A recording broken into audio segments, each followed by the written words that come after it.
बच्चे ਹੋਸ਼ ਨਾਲ ਹੀ ਹੈਗਾ मैं थोड़ा लुक रहा था। ਚਲੋ ਇੱਥੋਂ ਦੇ ਜੋ ਵੀ ਬਾਹਰ ਜਾ ਕੇ ਇੰਟਰਵਿਊ ਕਰ ਰਸਤਾ ਹੈਗਾ ਰਸਤਾ ਰੁਕਦਾ बदमाशी तो कर रहा है, बदमाशी नहीं लेडीज का काम है बाहर जाके डॉलर की बात करते हो आप, मेरी डॉलर की बात अब मैं सुनूंगा। चले चोरी डकैती ये सारा पंजाबी कर रहा है। अच्छा, तुम्हें पता है अखबार नहीं कर रहा? कभी भी नहीं करेगा, कभी भी नहीं करेगा, सोची भी ना। बस फिर छोड़ देना आप क्यों? नहीं आप मैं बोल रहे नहीं एक मिनट आए तो सही ना भाई। किस तरह है कि आप वीजा लेके अफगानिस्तान जाते हैं, वो आपके भाई कैसे हो गए? नहीं कुरान आप पढ़ेंगे कि हम भी पढ़ेंगे? गैर कानूनी जो महाजरीन है यहाँ पे उनको वापस भेजना चाहिए कि वीजा लेके आए। बिल्कुल वापस भेजना चाहिए। जितने इधर क्या कहते हैं अफगानी भरे हुए, कराची में जाके देखें अफगानियों ने कराची का बेड़ा गर्क कर दिया। बत्तियों का शहर था उसको अंधेरों का शहर बना दिया। हर नशाई उधर कोने कोने में नशा इन्होंने फैलाया हुआ। क्यों नहीं मना करते? हमारे को पासपोर्ट के लिए ये भी, वो पासपोर्ट के लिए शनाख्ती कार्ड के लिए ये भी चाहिए, वो भी चाहिए फलाने। अफगानियों के शनाख्ती कार्ड कैसे बन रहे? अच्छा जी, कैसे बन रहे हो? देखिए जी, हम अफगानिस्तान जाते हैं, हम अफगानिस्तान जाते हैं तो वीजा लेके जाते हैं। वो अलग मुल्क है, उनका हक बनता है। अगर वहां से कोई आएगा तो वीजा लेके आएगा। ये मौकफ है इस वक्त हुकूमत का। 75% अफगानी यहाँ घुसे हुए। मेन मार्केट जाके देख लो, लिबर्टी देख लो, जहाँ भी देख लो सारे अफगानी घुसे हुए। पाकिस्तान में जो इलीगल इस वक्त अफगानी रह रहे हैं उनको मुल्क बदल करना चाहिए। इलीगल जो है उनको बिल्कुल सख्ती करनी चाहिए। इनको जब वो वीजा लेके आए, जिस तरह वो सऊदी अरब में जाते हैं, चीन में जाते हैं, बिल्कुल दूसरे मुल्कों में जाते हैं, उनके पास डॉक्यूमेंट्स होने चाहिए। डॉक्यूमेंट होने चाहिए, पूरा प्रोसीजर होना चाहिए, फिर जाके जाएं। इलीगल तौर पे तो बिल्कुल काम नाजायज है और बिल्कुल बैन होना चाहिए। हमारा खुद दाद का अफगानी है। अच्छा जी, हमारी नेशनलिटी इधर की बनी हुई है, यूके की भी नेशनलिटी है हमारी। अच्छा जी, हाँ जी, हम अल्लाह को मानते हैं। नहीं ये जो अफगानिस्तान से BLA या TTP के दहशतगर्द आते हैं वो कहाँ से आते हैं? ये खुद होते हैं। कौन खुद होते हैं? ये खुद कौन खुद होते हैं? उनका नाम ले देना। नाम नहीं लेंगे। आप नाम कैसे नहीं लेंगे यार? नाम नहीं लेंगे ना। नहीं आप नाम को छोड़े, TTP BLA वो खुद तस्लीम करते हैं अफगान तालिबान कि हमारे पास मौजूद है, हमारे लोग नहीं है, हम इनको निकाल नहीं सकते। आप कहते हैं कि ये खुद है। खुद कोई मरवा सकता है पाकिस्तानी? है आपने कोई देखा है? नहीं देखा गया। 2 लाशें देखते हैं उनकी। किसकी देखी? नहीं लाशें देखते हैं हम, अपने लोगों की लाशें देखते हैं। तो आप ये मानने के लिए तैयार नहीं है। चोरी डकैती ये सारा पंजाबी कर रहा है। अच्छा, पता है? अखबार नहीं कर रहा? कभी भी नहीं करेगा, कभी भी नहीं करेगा, सोची भी ना। अच्छा, हाँ, कारोबार करेगा। नहीं मैं पूछता हूँ जो गैर कानूनी यहाँ पे आए हुए हैं, जो कि कानूनी तो आए हुए हैं ना। आपने कहा आपके पास नेशनलिटी है, उन्होंने निकाल आप मजीद निकाल रहे हैं भाई साहब। मजीद निकाल, हमें नहीं निकाल सकते। नहीं आप ठीक है कानूनी है। देखिए अगर आप चीन जाते हैं, दुबई जाते हैं, दुनिया भर में पाकिस्तानी जाए, अफगानी जाए, वीजा लेके आता है, गैर कानूनी नहीं होता। हाँ जी, उसकी वजह यह है कि जिस तरह दुनिया में टेररिज्म है, अच्छा, जिस तरह के जराइम है, तो हर बंदा जो है पाकिस्तानी है, उसको या कोई और मुल्क का है, उसको पता चलना होना चाहिए कि हुकूमत ये मुल्क में फिर रहा है, ताकि कल को कोई जराइम होता है, कोई क्राइम होता है या कोई टेररिज्म होता है तो उसको पकड़ने वाला बने। तो हम तो यही कह रहे हैं, हुकूमत यही कह रही है कि अगर आपने आना है पाकिस्तान तो वीजा लेके आए, जिस तरह हम वीजा लेके अफगानिस्तान जाते हैं। अच्छा, और आप इससे जो है आप मुतफिक है इस बात से कि वीजा लेके आए? हाँ जी है। ओके जी, कि खुद फौज अपने आप पे हमले करवाती है, पाकिस्तान में बम धमाके करती है, ये इनका मौकफ है। क्या आप ये मानने के लिए तैयार हैं? झूठ तो बोल सकती। यार मुझे एक बात है, ये जब से ये मसला बना है अफगानी वैसे कैसे आ गए अफगानी यहाँ पे? मुझे ये भाई 2600 किलोमीटर का वो बॉर्डर है। आप जो अब फैंस लगी है ना, अब फैंस लगी है, फैंस तोड़ देते हैं। ये जो स्मगलिंग, जो हीरोइन की, जो गाड़ियों की, सब की सब जो है वो बॉर्डर से हो रही है। पहाड़ी इलाका है, दुनिया की कोई फौज जो है ना, चाहे 10 लाख भी हो। 1990 से पहले अफगानी यहाँ पे लाने वाला कौन था? पहले आप ये बताएं। आप मैं मानता हूँ कि इलीगल जो है इनको रोका नहीं गया। फिर ये बात आप करते भी अच्छे लगते हैं कि बॉर्डर इतना लंबा है जी। अगर बॉर्डर इतना लंबा किसने किया? किसने किया इतना लंबा बॉर्डर? हम फौज क्या वहाँ पे वो क्या कहते हैं कि बस सैर करने के लिए खड़ी हुई? सर आप क्या कहते हैं? आप पहाड़ी इलाका है, आप अंदाजा लगा लें कि अमेरिका और मैक्सिको का बॉर्डर जो है वो सेफ नहीं है।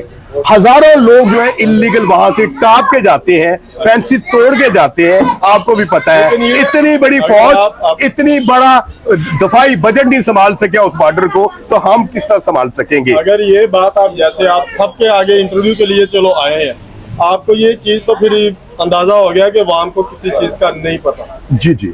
आप अगर मीडिया में, पता नहीं आपकी कितनी उम्र होगी इस मीडिया में, लेकिन जहाँ तक मैंने देखा ना, आजकल जितना ये मीडिया चल रहा है ना, सब झूठ की बुनियाद पे चल रहा है। बिल्कुल ठीक है। ठीक है। दूसरे नंबर पे अगर आप अफगानिस्तान की बात करते हैं, पहले नंबर पे अपने मुल्क के वोटिंग सही करें, अदालती निज़ाम सही करें। बिल्कुल ठीक है। जो चीजें आपकी मेन है, जब वो सही होगी आपकी दहशतगर्दी खुद ब खुद खत्म हो जाएगी। मेरिट पे लोग आ नहीं सकते, अगर मेरिट पे लाओगे तो हर काम होगा। जी सर, इवन आप देख ले पिछले 3 साल में तालिबान ने वहां पे बेहतरीन सिक्योरिटी के जो है वो इंतजाम किया है। उनकी अदालतें पाकिस्तान से बेहतर है, ये तो मानते हैं, ये तो मैं बात मानता हूँ, हमारे नोटिस में भी है। मुझे बताया वो, लेकिन हमारे यहाँ करप्शन बहुत ज्यादा है। सर मुझे ये बताया, वो तालिबान क्या PhD करके आए थे? वो नहीं, जंगलों में पहाड़ों में रहने वाला बंदा अगर अपना वो सारे उन्होंने स्कूल का मुंह नहीं देखा, मदरसों से पढ़ के आए हैं और अच्छा निजाम कायम कर दिया है। हम अप्रिशिएट करते हैं तालिबान को, उनकी जो पॉलिसी है पाकिस्तान की तरफ जो है, और ये TTP और BLA को जो उन्होंने अड्डे भी मुहैया किए हुए हैं, उसकी हम मुखालफत करते हैं कि भाई साहब हमारे साथ ना करो। उसकी वजह ये है, ये क्यों ये महाजरीन का मसला उठा है, क्यों ये दहशतगर्दी का मसला उठा है? वजह क्या है कि तालिबान सपोर्ट कर रहे हैं TTP को, BLA को, उसकी वजह से पाकिस्तान में फौजी भी मर रहे हैं, आवाम भी मर रहे हैं, और इसकी वजह से हुकूमत को सख्त इक़दाम कर रही है। मैंने वही बात की है कि जो 1990 से पहले वाला सीन था ना, जब से ये सर 1990 से पहले तो ये आगाही नहीं थी, पहले आगाही नहीं थी भाई साहब। अमेरिका नाजुल वहां पे हुआ था ना जी, तब से समझ ले कि हम पे ये दहशतगर्दी। सर ये रशिया की वार में भी यहाँ पे आए हैं, और लोग क्योंकि दोनों तरफ से पश्तून है, मैं खुद अखवान हूँ, लेकिन वो है क्या है कि हम जो सूबा लगमान से आज से 200 साल पहले आ गए, ये अब आ रहे हैं। लेकिन मसला है कि उस वक्त दहशतगर्दी नहीं होती थी, ये मामला नहीं होती थी। अफगानिस्तान एक अलहदा मुल्क है, पाकिस्तान एक अलहदा मुल्क है। हमने जाना है तो वीजा लेके, उनको आना चाहिए वीजा लेके, ताकि डॉक्यूमेंटेशन पूरी रहे। तो मकसद ये वीजे वाला प्रोसेस करना किसने पूरा, ये तो बताए ना, हुकूमत ने करना है। तो हुकूमत में बंदे वो तो फेंस तोड़ के आते हैं, वो फेंस तोड़ के आते हैं। बच्चे तो कोई बात करनी तो कर ले। इसीलिए आपको यही बात मैं भी कह रहा हूँ, अगर आप लीगल बंदे ला के बिठा नहीं सकते तो आप वीजा कैसे पूरा करेंगे? ये हाँ, ये तो बात है, ये इनकी कमजोरी है, ये इनकी कमजोरी है।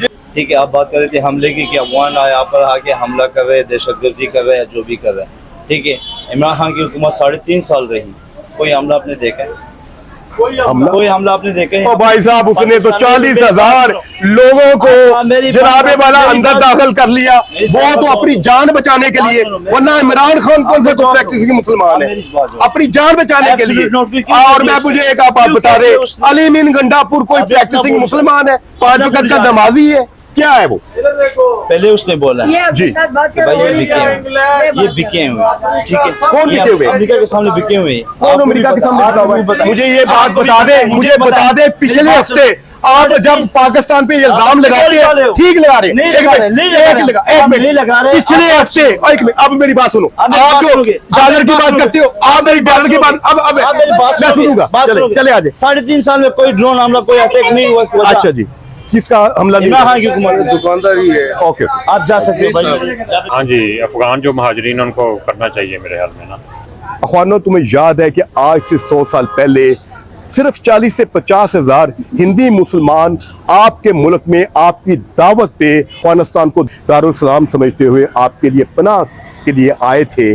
आपने उनके साथ क्या जुल्म, क्या बर्बरियत, क्या तोता चश्मी और बेवफाई की थी। आज तक हिंदुस्तान के मुसलमानों को वो वाक़यात याद हैं। आज माशाल्लाह पाकिस्तान में 50 से 60 लाख अखवानी मौजूद हैं और हमसे ये मुतालबा करते हैं कि हम आपके मुसलमान भाई हैं, आपके हमसाए हैं, हमें आप नेशनलिटी दे।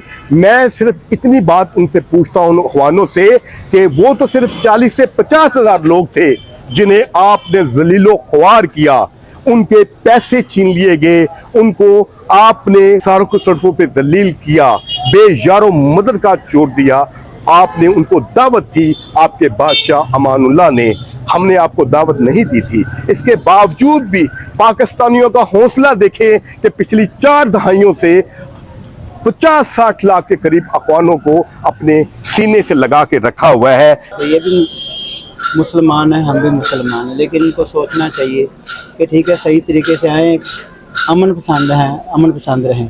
परसेप्शन है पाकिस्तान के अंदर कि अफगान महाजिरीन बहुत से जराइम में, जिनमें स्मगलिंग है, हेरोइन है, असला है, इसके अलावा जो क्रिमिनल एक्टिविटीज है वो मैंने खुद देखी हुई है। बिल्कुल ऐसे ही, आप सही कह रहे हैं। तकलीफ नहीं, गैर कानूनी की बात कर रहे हैं हम लीगल की बात नहीं कर रहे। वो हमें भी हक है। दुनिया का हर मुल्क जो है कारोबार करने और वीजे के साथ आने पर कोई पाबंदी नहीं लगाता। हम कहते हैं गैर कानूनी। नहीं, गैर कानूनी नहीं रहना चाहिए। अच्छा, इनको वीजा लेके आना चाहिए। बिल्कुल। मेरा ख्याल है कि फैसला ठीक है। अच्छा जी, उसकी क्या वजूहात है? जाहिर है जो जहाँ से आए हुए हैं, जिनकी तो सिटीजनशिप हो गई है, उनको तो रहने दिया जाए, क्योंकि जब हम लोग भी बाहर जाते हैं, सिटीजनशिप लेते हैं, हमें तो वहाँ पे मुल्क बदल नहीं किया जाता। मैं भी ओवरसीज हूँ, तो लिहाजा जिनके पास सिटीजनशिप है और वैलिड है, वो वहाँ पे रहना चाहते हैं, पाकिस्तान में है, उनके पास कानूनी हक है, रहने दिया जाए। जिनके पास नहीं है उनको बेदखल नहीं, वो जो भी फैसले कर रही है अच्छे कर रही है। अच्छा जी, यानी आप हुकूमत के साथ है? हाँ जी, बिल्कुल जी, मार खानी है हमने, ना साथ रह गए। 1920 के अंदर हिंदुस्तान के अंदर एक तरीके खिलाफत मूवमेंट चली थी, जिसमें हिंदुस्तान के मुसलमान सरापा एहतजाज थे कि अंग्रेज़ों ने तुर्की पे कब्जा कर लिया, सल्तनत उस्मानिया का खात्मा कर दिया, उसके हिस्से बखरे कर दिए।